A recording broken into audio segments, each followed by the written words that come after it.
Good evening, good afternoon, pretty day. Weather's cooler. That's not always nice, of course. We're starting new material, and I always like new beginnings. And we're getting into the halfway point of the semester. And I'd like to tell you that it's downhill from here, but it's not. And it's a lot of detail. It's very detail oriented. Um, and so there's a lot to deal with, but we'll get there, and we'll have a good time along the way. We're going to start talking about the Texas legislature tonight, and or this afternoon rather, and the plural executive. Boy, is that a swanky term or what? The Texas legislature and the plural executive. Um, what we have in Texas is not a single executive model like the presidency is a single executive where he appoints these department heads that are subject to Senate confirmation. No, what we have in Texas is fragmentation of power so that you have really five or six executives that are all part of the executive branch that are elected. One of them is appointed, and they run executive departments, and they don't answer to the governor. They are their own independently elected folks. And what we did in Texas was, I have to show you who's helping me out tonight. Oh, no, can't see her. Anyway, I have a kitty. She would probably get up and leave in a little bit. But anyway, so what we've got is an executive branch where power is fragmented and not all in the governor's authority. The governor can't tell these executives what to do or how to run their state agencies. Their state agencies are managed in accordance with state law, and the governor is not the boss of them. He's not their boss. Okay, and that's on purpose. They are independent. They are their own executives. All right. Now, the Texas legislature, what are we talking about there? And why do we talk about them before we talk about the executive branch? Well, the legislative branch is uh, the supposed to be the more important focal point of Texas government. And it's modeled on that belief that the presidency is not as important as Congress. And that might be a kind of outdated way of looking at this. You're going to take a bath right here in front of all of us. Okay. So what the legislature has the authority to do, and this is why our state governments are, almost as powerful as nations, all right?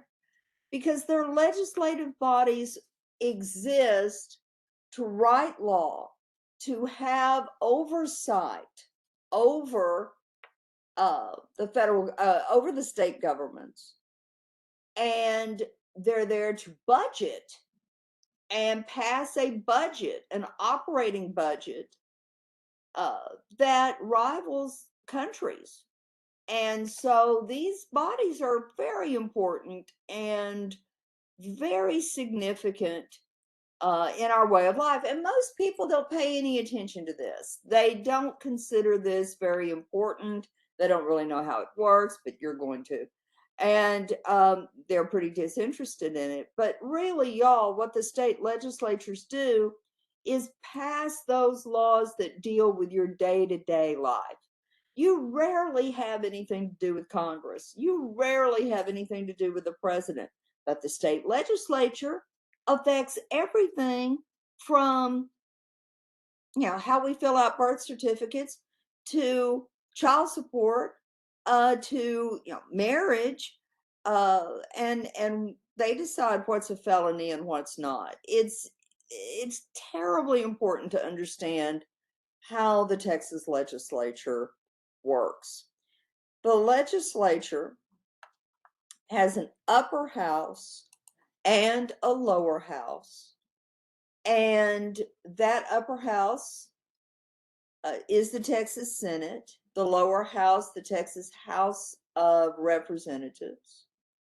And there in the House, you have 150 members of the House.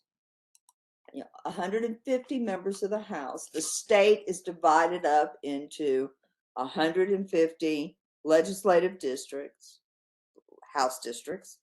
Okay. In the Senate, you have 31 members.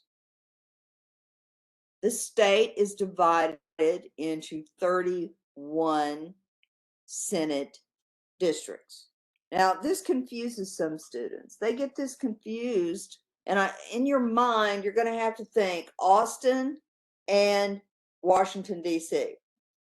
The legislature meets in Austin. So you have members of the Texas House. They are not the same people that you are sending to the United States House of Representatives, your Congress people. All right. So we clear about that? You've got Austin.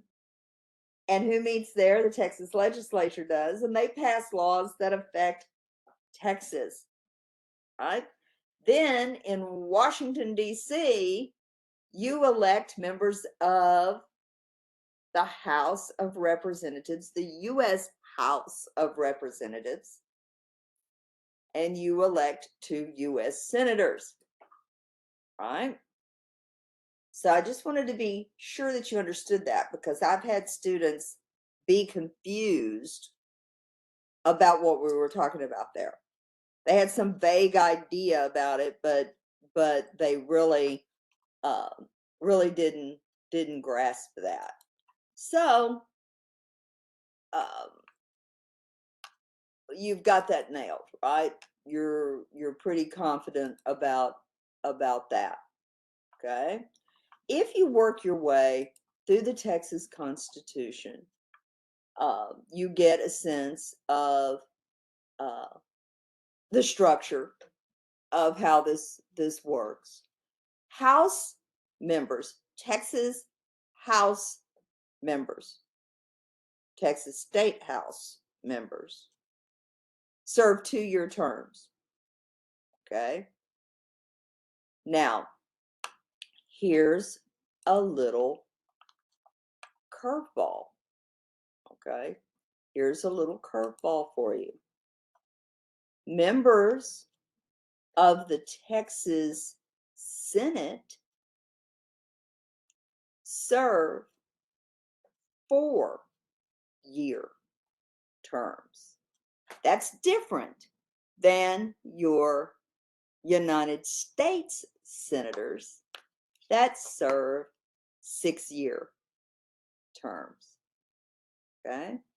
So Texas senators that meet in Austin serve 4-year terms. Texas senators that meet in Washington, D.C., Junior Senator Cruz and Senior Senator John Cornyn, they serve 6-year terms. Okay. You can do this. You can keep this straight. I promise you, you can do it. Okay. There are powers that are different in the Texas House than in the Texas Senate. Okay. The Texas House is where the budget must originate. Texas House is where the budget for the state government originates. That bill starts the process there. All right. And because it's got a lot of members, 150 members, I mean, that's not as big as the U.S. House, but get the point. There are a lot of people in that room. Okay. It's really loud. It's pretty raucous. I literally have seen fistfights break out on the floor. I have a friend who's a member. I used to work in the House, and I worked for State Representative Betty Denton from Waco. And there was a state rep who had that seat before her, and he once filed a piece of legislation commemorating the population control efforts of Albert de Silva. And he did it to just show people that nobody paid any attention to a lot of things that got passed there. And it passed unanimously, of course. And then he went on the floor and he said, y'all, you just passed a bill to commemorate the population control of Albert de Silva. Do y'all know who Albert de Silva is? Mumble, mumble, mumble.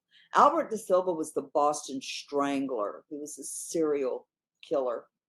And so what my friend proved was that they don't pay any attention sometimes to this commemorative legislation that they pass. It's a loud, raucous. Members are kind of obnoxious. One of them filed a bill one time to allow members of the House to carry guns on the floor. Yeah, sometimes they're just kind of goofy. I really want to encourage you to please watch that YouTube video. It's a two-part thing on Best Little State House in Texas. It's done by Larry L. King, who wrote the play Best Little Whorehouse in Texas. And he won an Emmy for this reporting because he showed very well how the legislature meets. And when you watch this thing, good heavens, it's yikes, almost 50 years old. Is it 40 years old? Yeah, about 40 years old. When you watch it, their lapels are pretty big and they have long hair and sideburns, and they're kind of weird looking. It's a throwback, but it hasn't changed. The procedures are the same. The way politics works hasn't really changed at all. And so you need to watch this because I think that it encapsulates how the place works a whole lot better. Now, over in the Senate, there are only 31 members, and so they are smaller, and they sometimes meet, pretty regularly meet as a committee of a whole. And what that means is rather than go to various committee meetings, members, have these meetings, rather than do that, they just work together all in the same room to move legislation through. Over in the House, there is what you call the Rules Committee, and the Rules Committee serves as a calendar for the House. They tell you when bills are going to come up for a vote, and things are set on a very complicated calendar, and there's several different kinds of these calendars. Over in the Senate, bills don't come up for discussion until the lieutenant governor brings them up. So he functions as the calendars committee himself. Okay. Things come up in the order that he feels like bringing them up. And I want you to understand there's something weird in Texas where you have a lieutenant governor who is elected as part of the executive branch. However, he actually is far more than a ceremonial leader in the Senate. Nothing becomes law in the state of Texas unless the lieutenant governor wants it to. The lieutenant governor is that kind of power. We all pay attention to who's the governor, like that guy is actually running the day-to-day operations of the state of Texas. He is not. The lieutenant governor is where the power is at. The lieutenant governor has that kind of legislative cachet. Nothing becomes law unless he wants it to. And, most people don't know that. Most people don't know that. And so really you got to pay attention to who the lieutenant governor is. He's elected as part of the executive branch. He and the governor do not run as a ticket. They may not even be in the same political party. They may not even be speaking to each other. There's no policy coordination between these two people. The lieutenant governor has that kind of power, that kind of authority. I used to have former Lieutenant Governor Bill Hobby. Yeah, that guy. The airport named Hobby was named for his dad, who was governor. And he teaches, Lieutenant Governor Hobby uh, still teaches over at Rice and still teaches at U of H. And he used to come and talk to my government classes about how to do redistricting because he was the guy who did redistricting in Texas.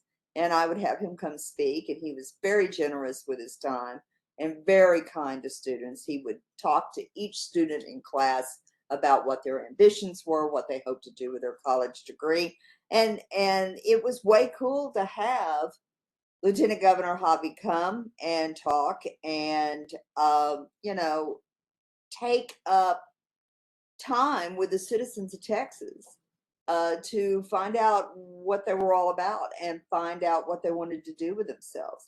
Rice and U of H are very fortunate to have him available to them, and he's an amazing fellow, and he means a lot to me.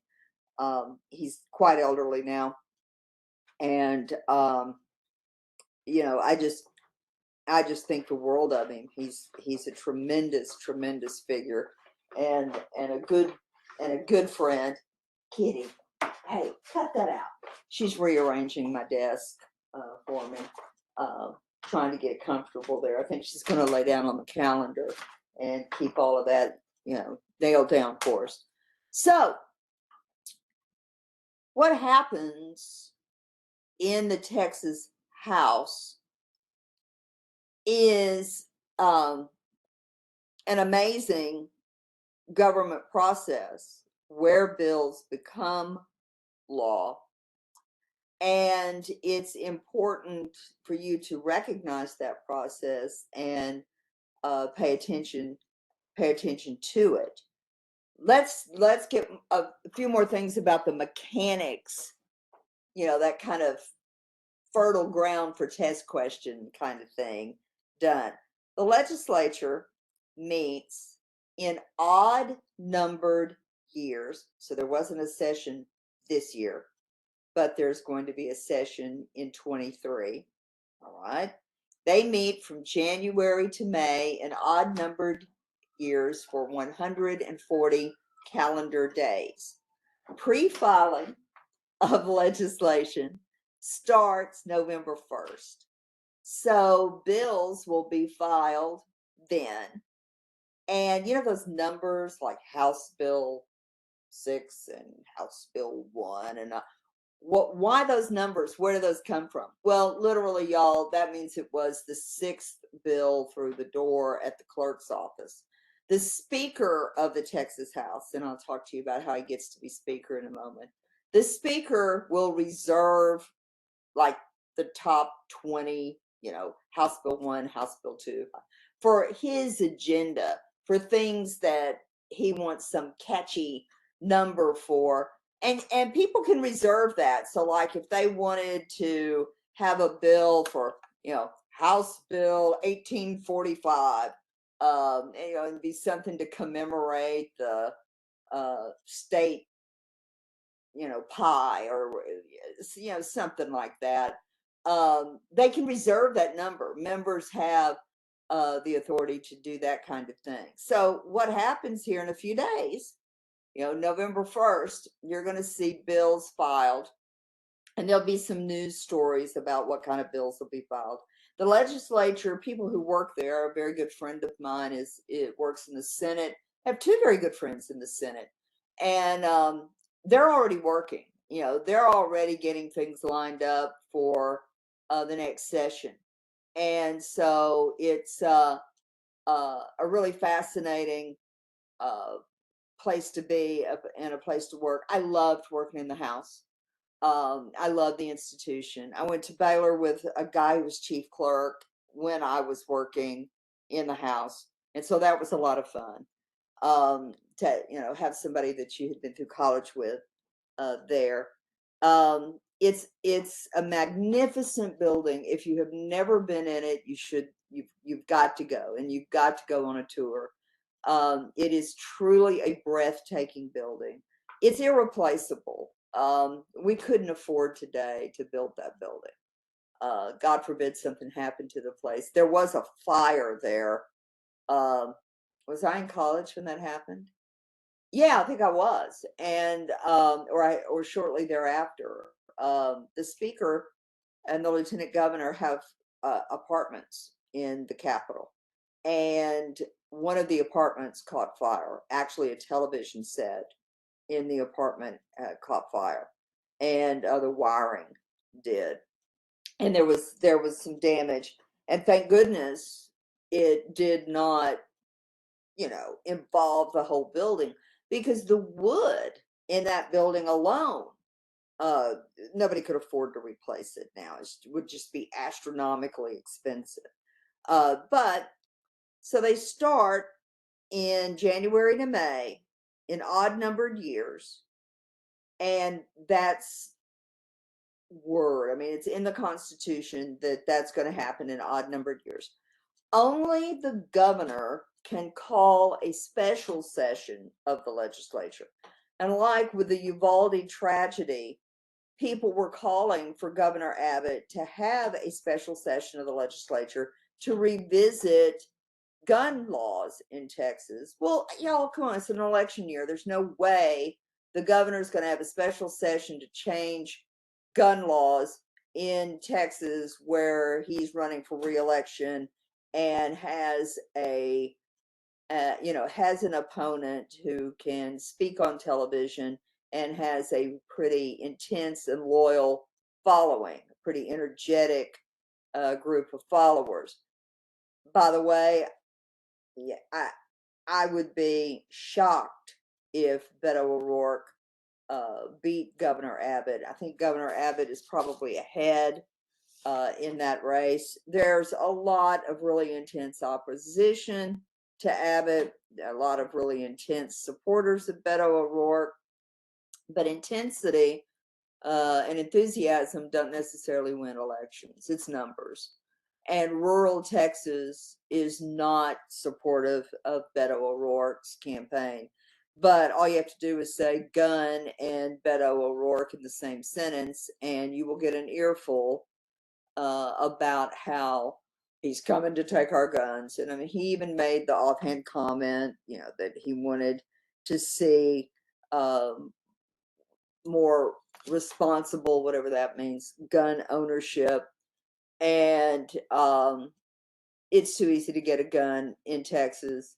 And the way guns can be, paraded around, walk down the street. People can walk in a store with a rifle. People can walk down the street with a rifle. And we have very loose laws in that regard. And who needs a permit? And do you even need a permit anymore?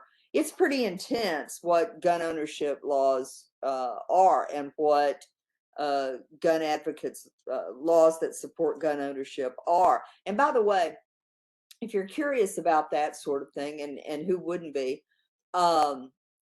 used to be you could get a pamphlet from the district attorney's office about what laws involved gun ownership and gun regulation, and what the current laws were about that. Now you can find that stuff all over the internet. It's pretty easy to find. I think they used to charge $1 for those books. It was like a little pamphlet that tells you what your gun ownership laws were. But at any rate, O'Rourke's been really a huge supporter of tightening gun laws. In the Uvalde matter, the shooter in that matter had just turned 18. And in Texas, an 18-year-old can buy a gun. A federal judge, and not just a handgun, but can buy a semi-automatic weapon like an AR. A federal judge just said that people who are accused of felonies but who have not gone to trial still have a right to buy a gun, as long as they're not a convicted felon. So before conviction, before trial, so between arrest and trial, that person still has Second Amendment rights. And the Second Amendment has never known better friends than those in the state of Texas. We have some very loose gun regulations here. And O'Rourke has made that a campaign issue. Do I foresee that changing anytime soon? No, I do not. And Beto O'Rourke cannot change the law on his own. It'll take the Texas legislature, and they are far more conservative than Beto O'Rourke. Let's say if O'Rourke gets elected, okay, he still has to deal with a legislature that is uber conservative, super duper uber conservative, and super duper uber pro gun ownership. And so he can promise to do these things, but it doesn't mean he can deliver, because he doesn't have, even if he became governor, he does not have the authority to bang change gun ownership laws. He might support changes in that, but you got to deal with a legislature who really likes the laws that they themselves wrote. And I don't think they're going to change those anytime soon. And no matter how intensely you may want those laws changed, unless the makeup of the legislature changes through voting, you're not going to see any of those changes. And from time to time, we have made gestures at gun, more stringent gun ownership requirements and laws. But right now, it's pretty open, pretty loose with regard to what gun ownership looks like in Texas. So keep that in mind while this campaign season is going on, that people can promise the moon, but that doesn't mean that they can lasso it and pull it to earth. That means that it takes the legislature to change the law. And this legislature is dealing, by the way, it's much more rural than it is urban. And folks out there in the county, they like their guns and they're not interested in changing those laws. And mad people vote, y'all. And changing law is, gun ownership law is guaranteed to really upset people a lot. Now, there are a lot of very angry people about the Uvalde situation. I, for one, am furious about the police mishandling that situation. I found it amazingly unforgivable and just shocking at how that was handled. And the police did not challenge the shooter for over an hour, and heard children being shot to death, and did not feel compelled to take measures to do anything about it for an hour. And what happened was some off-duty U.S. Border Patrol, that's federal, not state, folks went in and shot this guy to death, the shooter. And that was really shocking to me, that Texas law enforcement didn't have a more pronounced, more capable response to a school shooting. I would have thought that Texas law enforcement would have been deeply trained. I mean, just amazingly professionally trained about that. And that's not what the citizens of Texas or school children got. And yeah, I have seen that thing where parents got kits in order to do DNA typing of their kids, so that they would identify those children in a shooting incident. And I can assure you that parents were livid. Parents were angry. that their tax money went to pay for something like that, instead of an organized response, law enforcement response to an armed shooter in Texas schools. It's happened. It's happened for 60 years. School shootings. One of the most prominent ones, of course, was Charles Whitman shooting on the UT campus from the administration, from the tower, and that was in the mid 60s, and the legislature's response to that was nothing. And Governor Conley, still recovering from his wounds, he was shot by Lee Harvey Oswald in Dallas in President Kennedy's motorcade, and Conley nearly died. He was horribly wounded. As a matter of fact, when he died, the death certificate said that he succumbed finally to the wounds that Oswald had inflicted upon him, that his life was shortened because of the shooting in 1963. My point about this is that Governor Conley asked the Texas legislature to pay for the mental health care and the victims' insurance, hospital bills, and that sort of thing for the shooting at UT, and the legislature refused. Governor Conley asked them to help. There he was, still wounded and still recovering, and his involvement in that horrible tragedy in November of '63 did not persuade the legislature that they should take action and pay for the victims of Charles Whitman's shooting. No, they were unmoved by that appeal.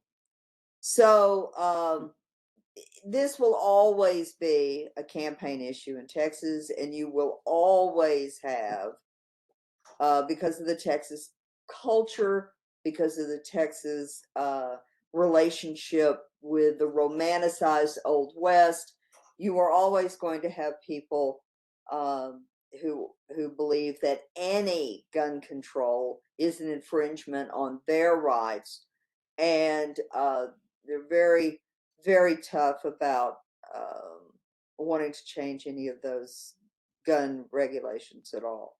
And Texans, it's hard to talk to them about this because, you say gun control and people all get upset. And they think you hate guns, and if you hate guns, you must hate America, and all this kind of nonsense. And none of that's true. But gun safety and having weapons in a safe way. Most gun owners are not the kind of person that would inflict a nightmare on public school children or in a workplace. Those things are unusual. They're not rare, but they are unusual. And it's not the normal course of business. But guns seem to be such a part of our culture that it's very, very difficult to get people to be even remotely objective about this. It inflames everybody in the discussions about it.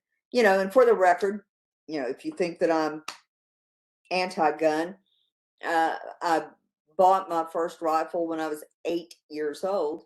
And I used to go to the shooting range with neighbors and learn to shoot at a very early age. And when I was at Baylor as an undergraduate, you have to take PE. And one of my PE classes was skeet shooting. And I'm really good at it. And so I didn't have much choice to be. My father was a sharpshooter in the U.S. Army and had been asked to be a sniper, and that line of work did not appeal to him. He's an excellent shot. And my grandfather, my mother's father, was an outstanding shooter as well. So I had to be good at it, right? But you're not going to find somebody who believes more intensely than I do. Then maybe not everybody needs a gun. and maybe everybody doesn't need to get their hands on one. And I do believe that there are places where people should not be toting guns. Uh, but the laws have changed now. Um, I don't believe you ought to take a gun anywhere near alcohol in a bar or a establishment that sells alcohol, liquor store in the vernacular here. Um, I don't believe that you ought to take a gun to church. I don't think you should take a gun to a polling place, where people could get in an argument, or where people are gathered peaceably. But laws have changed, and I do believe that people ought to be licensed because they ought to have to take training. But laws have changed about that. Um, the availability of them. I think most Americans support background checks, but yeah, not in a school unless you're a police officer.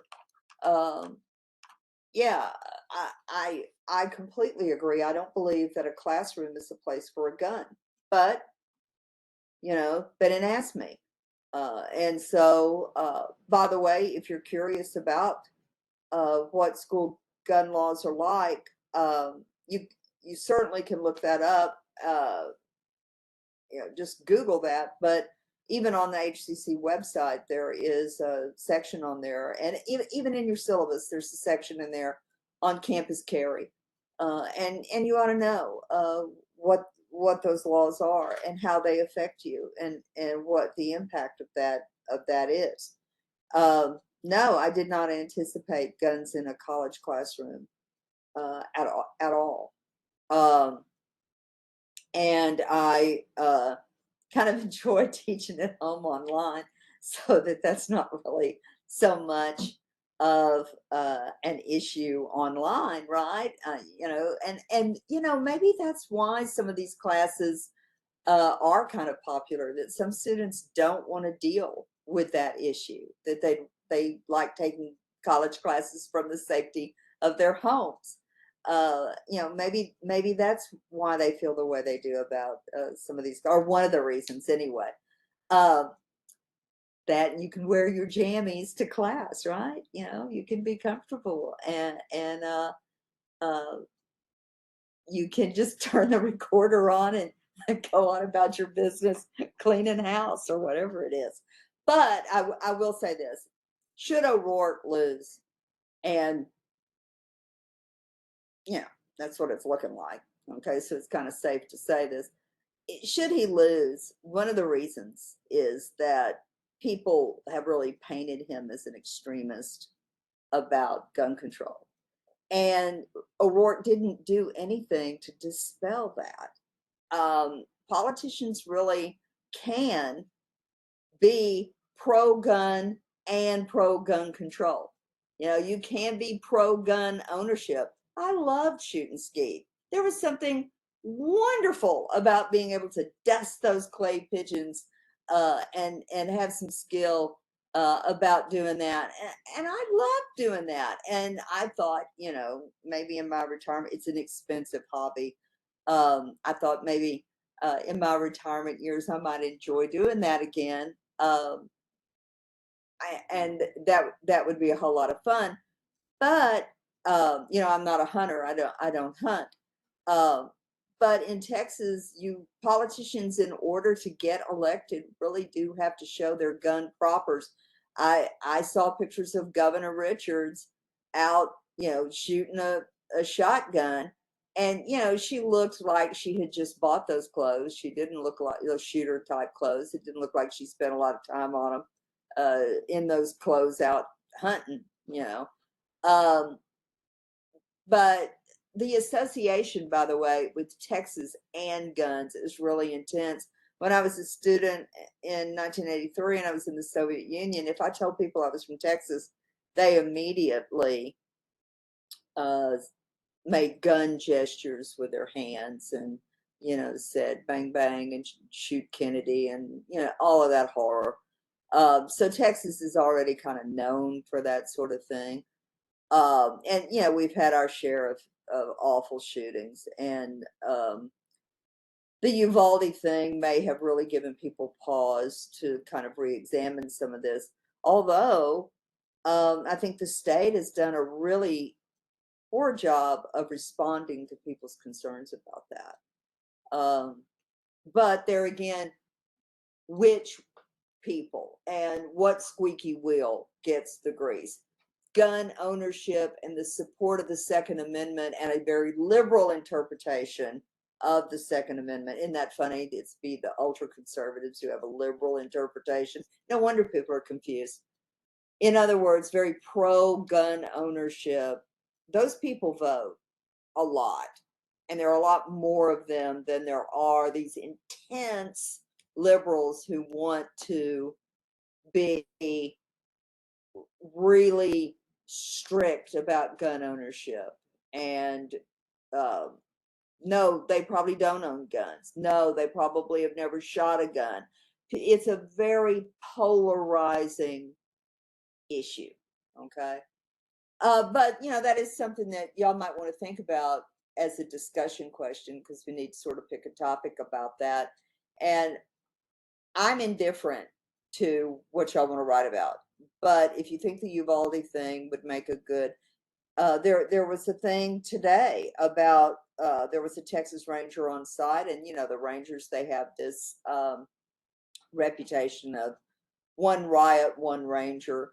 You only got one riot, so you only need one Ranger there. Well, there was a Ranger at Uvalde, and he's under investigation right now because he didn't take any action at all.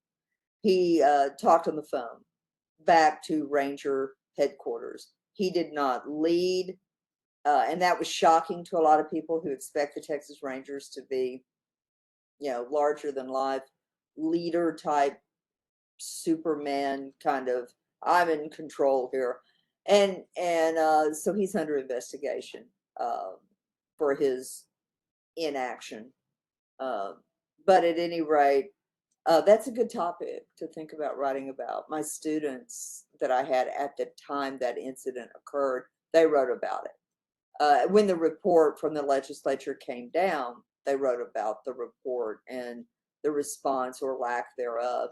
And it's interesting, a little bit trickles out every day, and that benefits the police, that you don't have a big splashy critical look at what happened there. So that's helpful to the institutions. But I don't really look for anything to change as a result of that, because it's abstract as long as it happens to distant people. That was in a rural area. There may be some racial element to the lack of response to it. Those children were Hispanic. Had this happened in Highland Park in Dallas, in a wealthy Anglo school district in a urban neighborhood, Dallas, you might have had a very different public and social response to it. I just can't imagine being one of their parents and the suffering of losing a child like that, and the suffering the whole community must be enduring, and how they'll ever no, they'll never get over it. But how do they live with it? How do they live in the aftermath of it? There are a lot of issues that are very polarizing to Texans. I think Texans are rather polarized about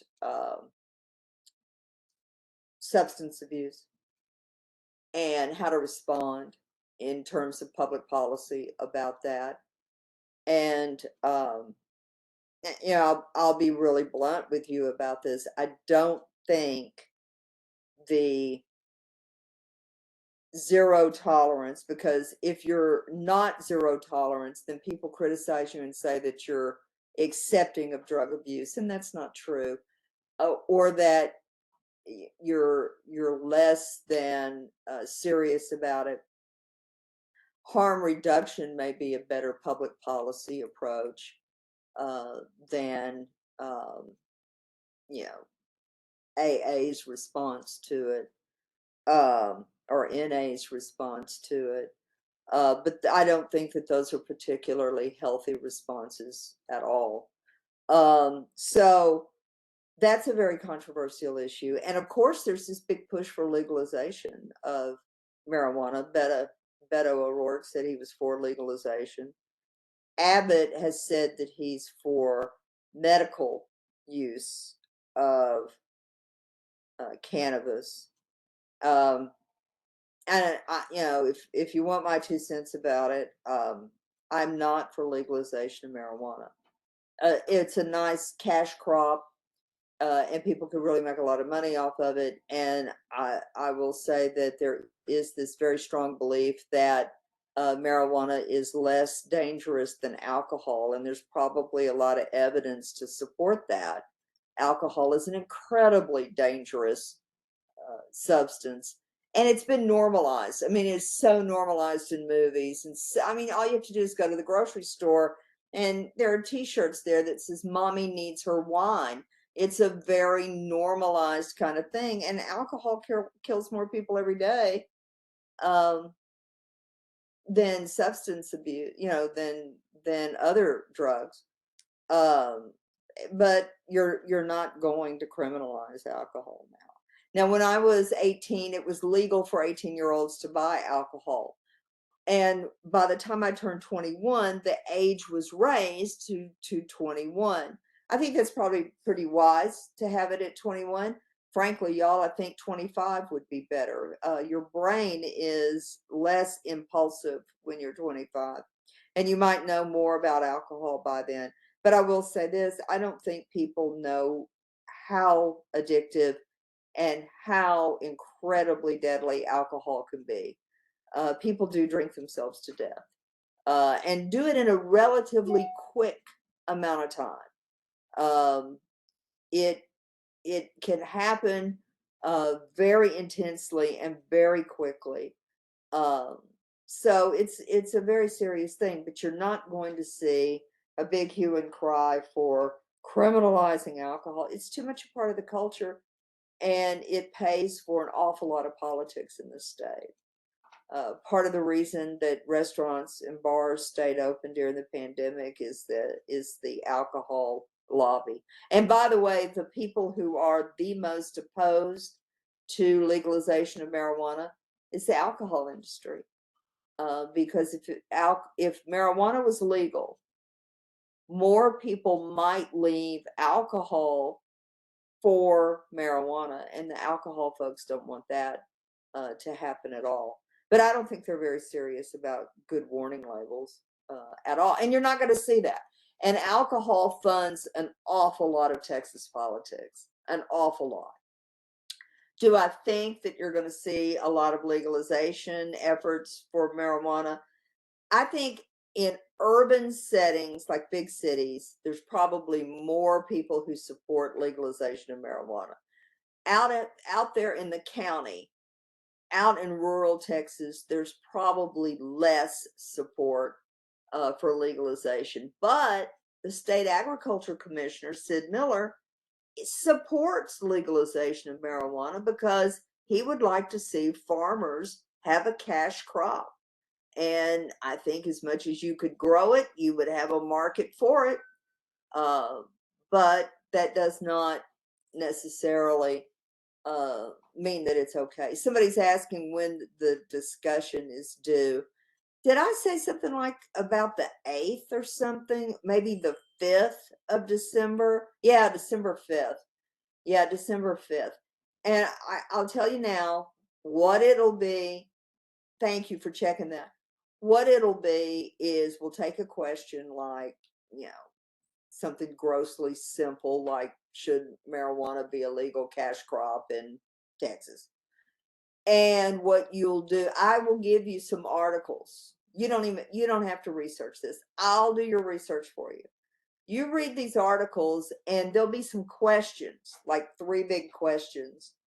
And in your discussion, you need to answer those 3 questions, and then somebody that is one of your classmates will respond to your question and answering with their own questions and answering, and y'all will have a dialogue with all of you. And I'd like for y'all to respond to at least 2 of your classmates, because somebody will really, you'll say, that's great, more power to you. And I liked this point and that point and the other point.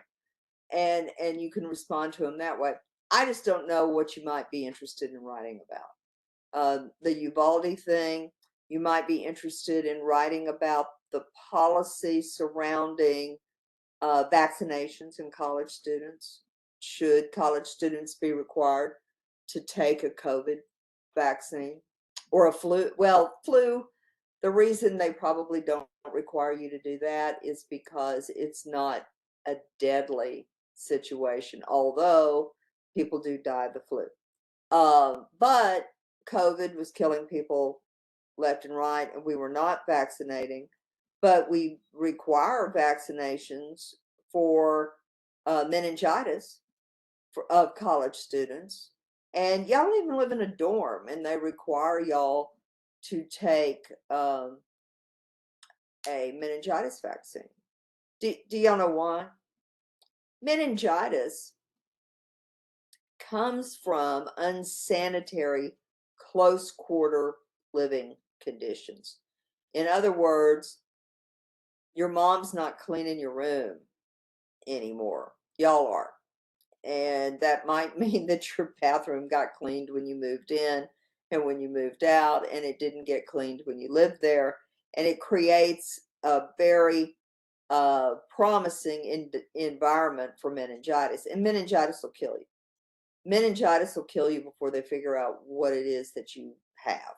It kills quickly, and it is a horrible death, and it's an awful thing to see beautiful young people die of something that is preventable. And so people's parents, people who died from meningitis, their parents lobbied the legislature very successfully to require college students to take meningitis vaccinations, when COVID is probably a much more widespread thing than meningitis. But nobody politicized meningitis. Parents just said to the legislature, hi, we think that you should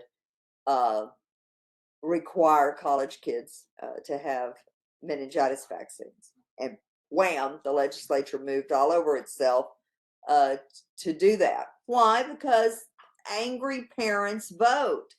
And, the legislature couldn't appear to be indifferent to college students' parents. So it passed, and there's a state law requiring that. So be thinking about what you want to write about. If there's some issue out there that you're really interested in, how about, did y'all know that there are colleges in other states that provide birth control at their health clinics? The thought of that happening in Texas, no, that ain't gonna happen. But the issue of Texas and the availability of abortion, which, what is the state law about that? Where is Texas on that? And if Texas is going to be anti abortion, should Texas really be pro birth control? That's not going to happen. But that's an interesting thing. I mean, providing birth control for students does help prevent pregnancy. Duh. And so it would be kind of neat if institutions got behind that, but that's not going to happen. And that birth control is on the front line now. There are people in this state who want to abolish your right to birth control, like birth control pills. Just because it's legal, and just because you have to get a prescription, and just because somebody makes birth control pills, doesn't mean you have a right to them unless the United States Supreme Court says you do. And they did, but you had to go to court and get that right. It didn't just voila get created and they flooded the market with birth control pills. No, it's not how it worked at all. First, married couples had a right to birth control, and then single women did, maybe 10 years later, 12 years later, something like that. So, birth control in Texas young people is really a really important issue. And, it's next to impossible to get an abortion in Texas now. And what are the laws surrounding if anyone helps someone obtain an abortion or even information about abortion, they could be violating state law. And so that's a really interesting dilemma. And what happens, what are the parameters of the law? What is permissible under the law? That's a really interesting topic. And would be something interesting to talk about. But what the impact of this has been is that it's kind of, people are afraid to talk about it. They're afraid that they will be perceived as advocating abortion in a concrete way, and not in an abstract academic way. And so there's a worry, there's a problem about that. And what are the parameters about discussing birth control? Which they don't teach sex education in a knowledgeable way in public schools in Texas. What are the parameters about teaching that in high school, in college? I remember my first biology lab in college, and it was on birth control and how to use birth control methods. And that was 40 years ago. And so I'm really curious now what they feel comfortable about teaching in biology. I haven't walked over to the biology department and sat in on that lecture, but that was standard freshman biology lecture, was how to use birth control and what various types were available. And I'm curious what the law has done to that now. Are people afraid to talk about it, or are people afraid to teach it? The gun control issue is always a good research paper. I thought maybe y'all might want to hold off and watch what happens to the election on November 8th and who won and who lost, and we could kind of dissect the election and what happened and who got elected and why. We could kind of talk about that and write about that. That would be good too. So anyway, there's a lot to think about. Why don't we quit? And y'all look at the Texas Legislature. There's a really good website you want to visit about the legislature. It's the legislature's website, and it's at Capitol, and that's capitol.texas.gov, and that will take you to the portal, and you can find all kinds of state agencies, and the legislature's website begins there, and it shows you how a bill becomes law. It's a really good website. It has a terrific glossary and tells you what words mean, and it teaches you how to track legislation. And I did bill tracking for the Texas Attorney General's office back in the olden days before there was the internet. Email was a new thing then. And so that was back in the late 80s. Wow. So I love bill tracking, and I can show you all how to do that. And it's a really good skill, something for you to know and impress your friends and family and maybe an employer with that skill. So any questions, comments? Well, thank you all for putting up with me for another lecture, another fun-filled afternoon with me. And let's get together on Thursday, and we will talk about how a bill becomes law, what that whole committee thing is all about. Then we'll kind of segue on over into the executive branch and I'll tell you about my days at the Texas Attorney General's office when it was way cool. All right. Thank y'all. Thank you very much. Have a lovely. You have a good one. Thank you. All righty. Thank y'all. Bye.